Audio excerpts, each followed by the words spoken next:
A paz do Senhor Jesus é um motivo de muita alegria de poder mais uma vez estar aqui para compartilhar a palavra de Deus ao teu coração. Porque às vezes nós ouvimos tantas mensagens, tantas pregações, que os pregadores, eles pegam a palavra da Bíblia, as promessas contidas na Bíblia e direcionam para a vida das pessoas, mas muitas vezes essas promessas elas não se cumprem. Porque às vezes nós não vemos a concretização de algumas promessas de Deus nas nossas vidas. Hoje nós iremos de uma maneira resumida entender por que às vezes algumas promessas elas não se concretizam, não se realizam, não se completam em nossas vidas. De maneira nenhuma é porque a palavra de Deus falha, é porque nós não compreendemos que algumas promessas de Deus ela exige alguns posicionamentos de nós e por isso que às vezes nós não tomamos posses das promessas que a Bíblia ela nos direciona, que a Bíblia nos garante que Deus cumprirá em nossas vidas. Existem muitas promessas na Bíblia, mas eu quero catar um texto que é um texto muito conhecido e muito usado pelos pregadores, que é o Salmo 34. Como que o Salmo 34 é um salmo um pouco longo, que tem 22 versículos, eu quero ler apenas um versículo, que é o versículo bastante conhecido e bastante usado, frequentemente nas congregações, que é o Salmo 34 e o seu verso 7, que diz assim: o anjo do Senhor acampa-se ao redor dos que o temem e os livra. O Salmo 34 é um dos mais belos e profundos dos salmos contidos na Bíblia. O texto original do Salmo 34, versículo 1, ele diz que o salmo é de Davi e foi escrito quando Davi fingiu estar louco diante de Abimeleque, que o expulsou de sua presença e então Davi ele foi embora. E os detalhes dessa história nós podemos confirmar, ou seja, ler e encontrar no livro de 1 Samuel, capítulo de número 17 ao capítulo 22.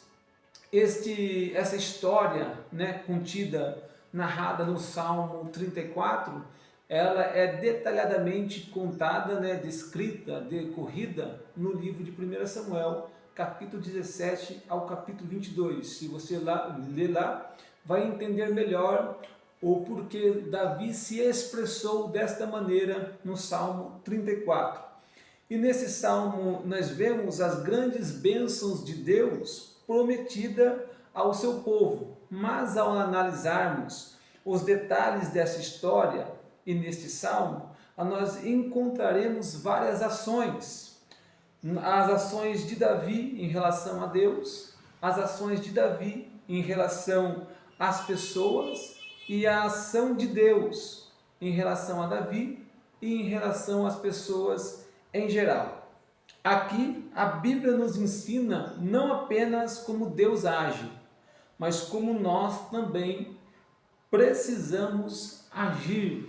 Esse salmo vai nos ensinar de uma relação recíproca, que Deus age, mas nós também deveremos agir. Nós também temos que ter as nossas ações relacionadas a Deus. Na Bíblia existem muitas promessas. Existem cerca de 7.487 promessas, que isso significa aproximadamente 20 promessas por dia, se nós tomarmos o ano com os seus 365 dias. Então temos muitas promessas de Deus para as nossas vidas, cerca de aproximadamente 20 promessas por dia. E no Salmo 34 vamos encontrar 8 promessas. No versículo número 4, nós encontramos a promessa de Deus nos livrar do medo.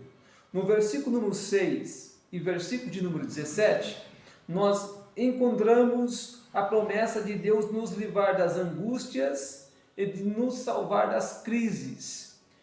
Número 3, no versículo número 7, encontramos a promessa de Deus colocar anjo ao nosso redor para nos proteger do mal, para nos guardar no mundo espiritual. No versículo número 9, temos a promessa de Deus de nos suprir todas as nossas necessidades, ou seja, a promessa de provisão. No versículo número 12, nós temos a promessa de Deus nos dar uma vida abundante. No versículo número 15, Deus promete ouvir as nossas orações. No versículo número 18, Deus promete nos confortar com a sua presença. E no versículo número 22, Ele promete livrar a nossa alma. Temos 8 promessas neste salmo. Mas note que essas promessas são condicionais, ou seja, ela exige condições. Deus exige a nossa participação ativa nas promessas. É por isso que nós vamos notar que essas promessas de Deus, ela tem uma condição, ela tem uma exigência, e Deus ele exige a nossa participação ativa. Deus ele age, mas nós também precisamos agir, ou seja, Deus, com a sua soberania, com todo o seu poderio, Ele tem todas as condições de nos livrar, de nos guardar, de nos suprir, dar uma vida abundante, mas as promessas de Deus, ela exige essa posição.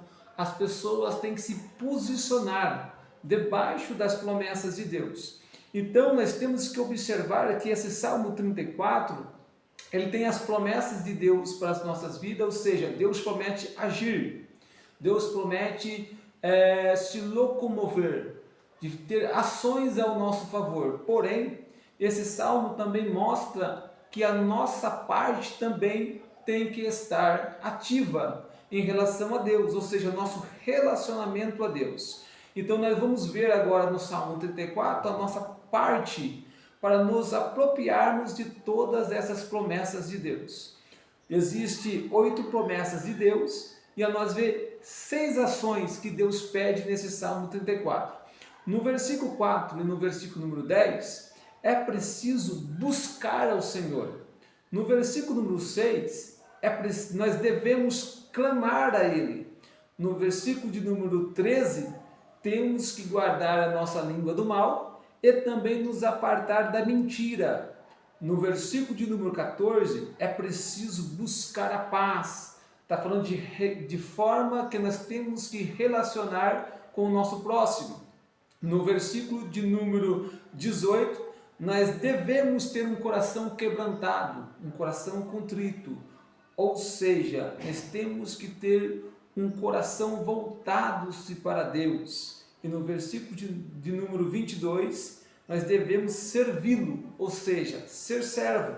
Aqui nós já vemos que às vezes algumas promessas de Deus não se cumprem em nossas vidas, porque nós não estamos fazendo a nossa parte. Ou seja, para ter um anjo ao nosso redor, para termos uma vida abundante, para Deus suprir as nossas necessidades, para Deus nos livrar do medo e de todas as demais promessas lida aqui nesse Salmo 34, é preciso buscar ao Senhor. Você está buscando a Deus? É preciso clamar a Ele. Você está clamando a Deus? Nós devemos guardar-se a nossa língua do mal e da mentira. Você está mudando a sua forma de pensar? Você está deixando de praticar o pecado? Está parando de mentir? É preciso ter paz. Como que você relaciona-se com o teu próximo? Até aquele que se constitui como seu inimigo. A Bíblia diz que nós temos que ter paz com todos os homens. Será que nós estamos buscando ter um coração voltado-se para Deus? Porque às vezes um coração voltado para Deus é um coração que tem Deus como primazia. É um coração que tem Deus como primeiro lugar. É um coração que tem Deus como seu rei e o seu coração como trono de Deus. Deus, ele rege a sua vida. Um coração quebrantado, um coração contrito, é aquele coração que reconhece Deus como seu Salvador. E ele arrepende-se do seu pecado e volta-se completamente para Deus. Então ter um coração quebrantado, um coração voltado-se a Deus, como muito significado ainda pode incluir. Será que nós estamos servindo ao Senhor? Só pode servir a Deus aquele que passa a ser servo de Deus. E a palavra servo é a palavra para escravo no original grego. E um escravo, ele não tem vida própria, é o Senhor que rege ele. Será que é Deus que é o dono da sua vida? É Deus que direciona tudo o que você deve fazer? É por isso que às vezes você está buscando a Deus. É por isso que às vezes você está tanto tempo ouvindo a palavra de Deus. É por isso que muitas vezes você ouve tantas pregações que diz que Deus ia fazer isso, que Deus ia fazer aquilo, que a palavra de Deus diz assim, e você diz que a palavra de Deus não se cumpriu. Isso não quer dizer que Deus não existe. Isso não quer dizer que a palavra de Deus não é verdade. Isso quer dizer que você não está se posicionando para Deus agir. Você tem que agir primeiro. A ação de Deus para as nossas vidas e a nossa ação para com Deus. Estas promessas são condicionais. Não é todo mundo que vai ter um anjo em seu redor. A Bíblia diz que o anjo do Senhor acampa ao redor daqueles que o temem. Existe uma condição. É por isso que Deus está falando com você hoje. Deus está dizendo que a promessa dele ainda é válida.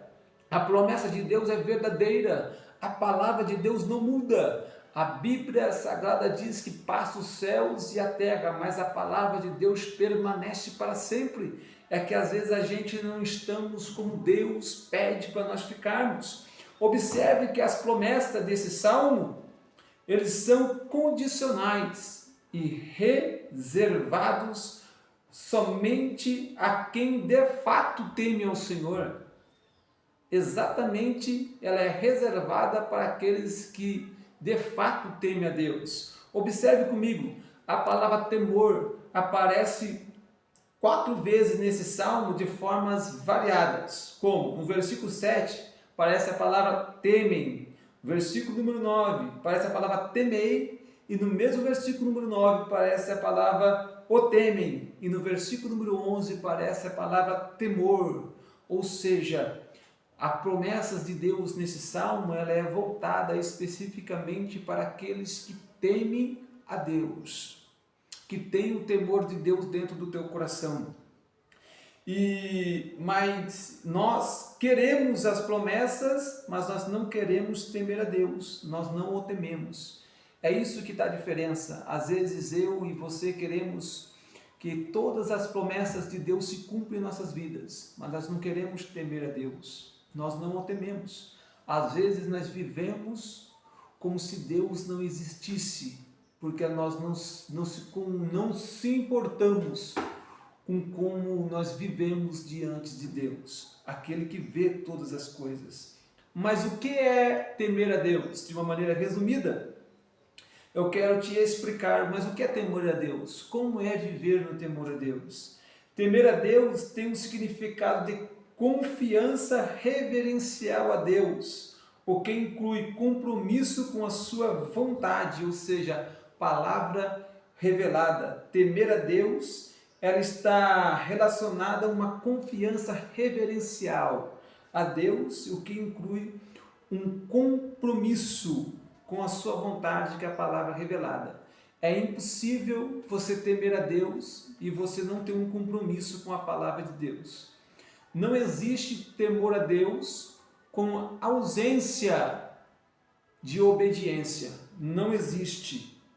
Na Bíblia, frequentemente o temor do Senhor foi associado com a obediência. Todas as vezes na Bíblia, o temor do Senhor, que é o amor e a reverência a Deus, está associado à obediência. Um exemplo, em Eclesiastes, capítulo de número 12, versículo de número 13, está escrito assim.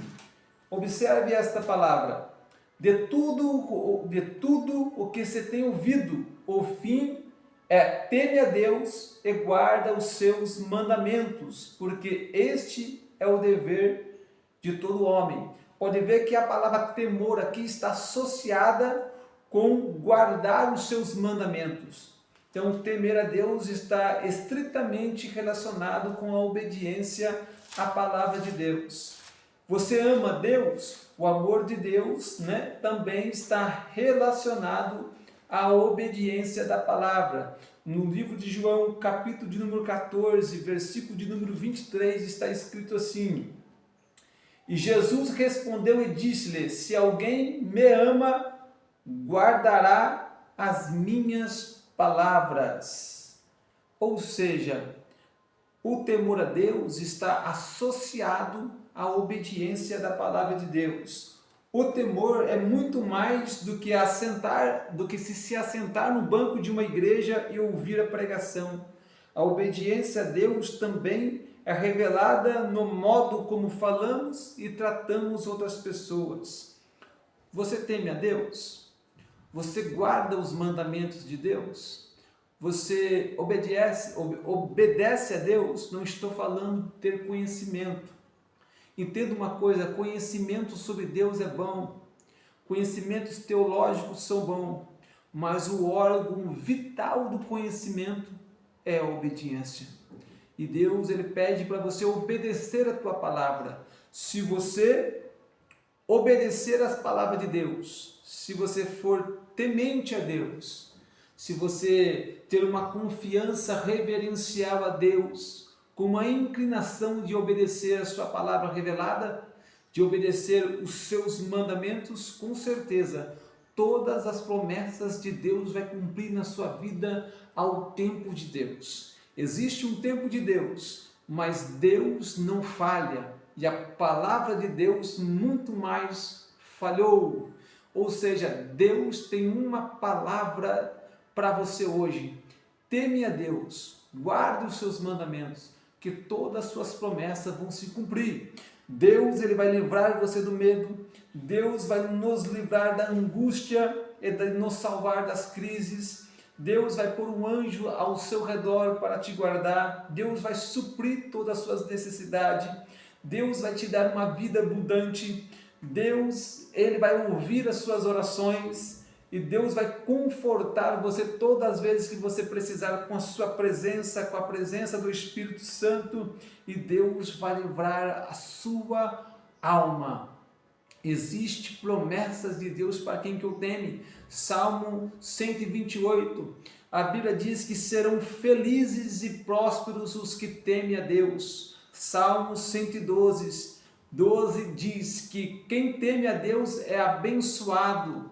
Provérbios capítulo 14, versículo 26 e 27. Deus é a proteção e a fonte de vida aos que o temem. E no livro da Epístola de 1 João, capítulo de número 2, versículo de número 25, está a maior de todas as promessas. Esta é a promessa que Ele nos tem feito, a vida eterna. Para os que temem a Deus, Deus também promete a vida eterna. Talvez até hoje você não entende porque algumas promessas de Deus contidas na palavra ainda não se cumpriu na sua vida. É porque elas são condicionais. Mas obedeça a palavra de Deus. Busque o temor continuamente de Deus ao teu coração, que eu tenho certeza que todas essas promessas vão se cumprir em sua vida. Que Deus o abençoe, que Deus possa abençoar a tua casa, a tua vida e o teu ministério. É uma simples palavra ao teu coração, mas caso que você tenha alguma dúvida ou você queira aprender alguma coisa sobre a palavra de Deus, deixe nos comentários, que eu tenho certeza que Deus vai abençoar a sua vida com a mensagem da palavra do Senhor. Deus te abençoe.